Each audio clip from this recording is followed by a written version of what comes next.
Bom, agora praticamente no momento aqui nós chega na final de retreat com nossa comissão já viernes à tarde, o nosso passo durante o inteiro weekend que estava titular perdida e ganache cerca de Muhammad, então caminha nossa descobrir a nossa sinha com perdida, não somente vou ter que mirar como perdida, mas perdida tem seu ganache também. Então é o processo que nós passamos de dieta, como tem que deal com o assunto aqui de perdida. Então essa é coisa que nós passamos durante o inteiro weekend, que nós chega praticamente na final da tarde de retiro.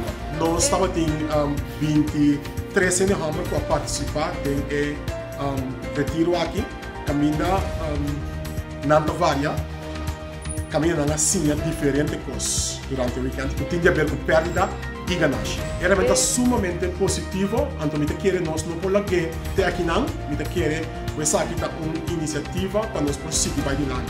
Eu me tenho que pensar que nós temos que agradecer a Curaçao Foodies Foundation que ajuda nós nessa aqui não estava primordialmente é só para dirigir a maioria de charlas que nós estamos tendo durante o fim de semana. Seguro nós não vai repetir e nós não quer acercar mais amigos, mais conhecidos, mais senior que nós saia, para nós invitar para participar nessa aqui, para nós compartilhar com o que nós sinha durante o weekend.